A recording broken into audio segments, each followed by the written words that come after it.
ಇನ್ನು ಆನೇಕಲ್ ಪುರಸಭೆ ಎಂಜಿನಿಯರ್ಗೂ ಕೂಡ ಬೆಳ್ಳಂಬೆಳಿಗ್ಗೆನೆ ಲೋಕ ಅಧಿಕಾರಿಗಳು ಶಾಕ್ ಕೊಟ್ಟಿದ್ದಾರೆ. ಅವರ ನಿವಾಸದ ಮೇಲೆ ರೇಡ್ ಆಗಿದೆ. ಆನೇಕಲ್ ಪುರಸಭೆ ಎಂಜಿನಿಯರ್ ನಾಗರಭಾವಿ ದೇವನಹಳ್ಳಿಯ ಮನೆ ಮೇಲೆ ಲೋಕಾಯುಕ್ತ ರೇಡ್ ಆಗಿದೆ. ಎಂಜಿನಿಯರ್ ಅಮರ್ನಾಥ್ ಅವರ ನಿವಾಸದ ಮೇಲೆ ಅಧಿಕಾರಿಗಳು ರೇಡ್ ಮಾಡಿ ದಾಖಲೆಗಳ ಪರಿಶೀಲನೆಯಲ್ಲಿ ತೊಡಗಿಕೊಂಡಿದ್ದಾರೆ. ನಾಗರಭಾವಿಯ ಅಮರ್ನಾಥ್ ಸಂಬಂಧಿ ಮನೆ, ದೇವನಹಳ್ಳಿಯ ಅಮರ್ನಾಥ್ ಹೆಂಡತಿ ಮನೆ, ಅಮರ್ನಾಥ್ಗೆ ಸೇರಿದ ಬೇರೆ ಬೇರೆ ಕಡೆಗಳಲ್ಲೂ ಕೂಡ ರೇಡ್ ಆಗಿದೆ. ನಾಗರಭಾವಿಯ ಅಮರ್ನಾಥ್ ಅವರ ನಿವಾಸ, ಸಂಬಂಧಿಯವರ ನಿವಾಸ, ಜೊತೆಗೆ ಅಮರ್ನಾಥ್ ಹೆಂಡತಿಯ ಮನೆ, ಎಲ್ಲ ಕಡೆಗಳಲ್ಲೂ ಕೂಡ ಬೆಳ್ಳಂಬೆಳಿಗ್ಗೆ ಲೋಕ ಅಧಿಕಾರಿಗಳು ರೇಡ್ ಮಾಡೋದರ ಮೂಲಕ ಶಾಕ್ ಕೊಟ್ಟಿದ್ದಾರೆ.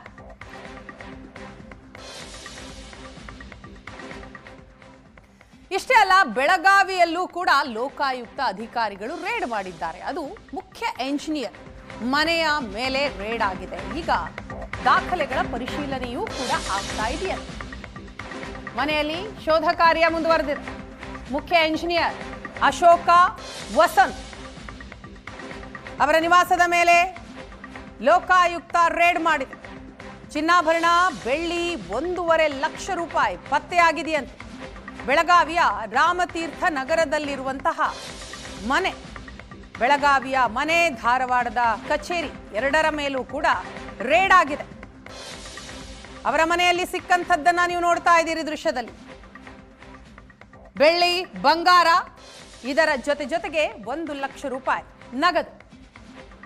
ಮುಖ್ಯ ಎಂಜಿನಿಯರ್ ಅಶೋಕ್ ವಸಂತ್ ಅವರ ನಿವಾಸ ಬೆಳಗಾವಿಯಲ್ಲಿರುವಂತಹ ರಾಮತೀರ್ಥ ನಗರದಲ್ಲಿರುವ ನಿವಾಸದ ದೃಶ್ಯವನ್ನ ನೀವು ನೋಡ್ತಾ ಇದ್ದೀರಿ.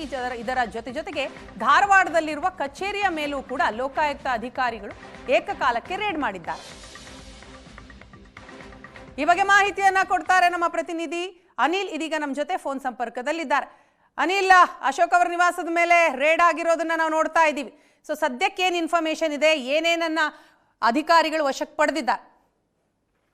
ಹೌದು ವೀಣಾ, ರಾಜ್ಯದ ಹಲವು ಭ್ರಷ್ಟ ಅಧಿಕಾರಿಗಳ ಮೇಲೆ ಇವತ್ತು ಲೋಕಾಯುಕ್ತ ಅಧಿಕಾರಿಗಳು ಕೂಡ ದಾಳಿಯನ್ನ ಮಾಡಿರುವಂತದ್ದು. ಅದರಂತೆ ಕರ್ನಾಟಕ ನೀರಾವರಿ ನಿಗಮದ ಧಾರವಾಡದ ಮುಖ್ಯ ಇಂಜಿನಿಯರ್ ಆಗಿರ್ತಕ್ಕಂತಹ ಅಶೋಕ್ ವಸಂತ್ ಅವರ ಮನೆ ಮೇಲೂ ಕೂಡ, ಮನೆ ಹಾಗೂ ಕಚೇರಿ ಮೇಲೆ ಕೂಡ ದಾಳಿಯನ್ನ ಮಾಡಲಾಗಿದೆ. ಈಗಾಗಲೇ ಅವರು ಅಶೋಕ್ ವಸಂತ್ ಅವರು ಧಾರವಾಡದಲ್ಲಿ ಕರ್ನಾಟಕ ನೀರಾವರಿ ನಿಗಮದ ಮುಖ್ಯ ಇಂಜಿನಿಯರ್ ಆಗಿ ಕೆಲಸ ಮಾಡ್ತಿರುವಂತದ್ದು. ಅವರ ಕಚೇರಿ ಹಾಗೂ ಬೆಳಗಾವಿಯ ರಾಮತೀರ್ಥ ನಗರದಲ್ಲಿರ್ತಕ್ಕಂತ ಅವರ ಮನೆ ಮೇಲೆ ಧಾರವಾಡದ ಲೋಕಾಯುಕ್ತ ಅಧಿಕಾರಿಗಳು ದಾಳಿ ಮಾಡಿದ್ದಾರೆ. ದಾಳಿ ವೇಳೆ ವಜ್ರದ ಆಭರಣ, ಚಿನ್ನಾಭರಣ, ಬೆಳ್ಳಿ ಸೇರಿದಂತೆ ಸಾಕಷ್ಟು ಪ್ರಮಾಣದಲ್ಲಿ ಆಸ್ತಿ ಪತ್ರಗಳು ಕೂಡ ಲಭ್ಯವಾಗಿದ್ದಾವೆ ಅನ್ನುವಂತಹ ಮಾಹಿತಿ ಇರುವಂತದ್ದು. ಅದ್ರ ಜೊತೆಗೇನೆ ನಗದು 1.5 ಲಕ್ಷ ರೂಪಾಯಿ ನಗದು ಕೂಡ ಪತ್ತೆಯಾಗಿರುವಂತದ್ದು. ಈಗಾಗಲೇ ಲೋಕಾಯುಕ್ತ ಧಾರವಾಡ ಅಧಿಕಾರಿಗಳಿಗೆ ಬೆಳಗಾವಿ ಅಧಿಕಾರಿಗಳು ಕೂಡ ಸಾಥ್ ಕೊಟ್ಟಿರುವಂತದ್ದು. ಹೀಗಾಗಿ ಬೆಳಿಗ್ಗೆ 5 ಗಂಟೆ ಸುಮಾರಿಗೆ ಭ್ರಷ್ಟ ಅಧಿಕಾರಿ ಆಗಿರ್ತಕ್ಕಂತಹ ಏನು ಅಶೋಕ್ ವಸಂತ್ ಇದ್ದಾರೆ, ಅವರಿಗೆ ಲೋಕಾಯುಕ್ತ ಅಧಿಕಾರಿಗಳು ಶಾಕ್ ಅನ್ನು ನೀಡಿರುವಂತದ್ದು. ಕಳೆದ 3 ಗಂಟೆಯಿಂದ ತಪಾಸಣೆ ಮಾಡ್ತಿರುವಂತದ್ದು. ವಿವಿಧ ಭಾಗಗಳಲ್ಲಿ ಪ್ರಕಾಶ್ ಏನು ಅಶೋಕ್ ವಸಂತ್ ಅವರು ಸಾಕಷ್ಟು ಅಕ್ರಮ ಆಸ್ತಿ ಸಂಪಾದನೆ ಮಾಡಿದ್ದಾರೆ ಅನ್ನುವಂತಹ ಆರೋಪ ಕೂಡ ಇತ್ತು. ಈ ಹಿನ್ನೆಲೆಯಲ್ಲಿ ಅವರು ದಾಳಿಯನ್ನ ಮಾಡಿ ಈಗ ದಾಖಲೆಗಳ ಪರಿಶೀಲನೆಯನ್ನು ಮಾಡುವ ಕೆಲಸವನ್ನು ಕೂಡ ಈಗ ಅಧಿಕಾರಿಗಳು ಮಾಡ್ತಿರುವಂತದ್ದು. Veena, yes, thank you Anil ತಮ್ಮ ಡೀಟೇಲ್ಸ್ಗಾಗಿ.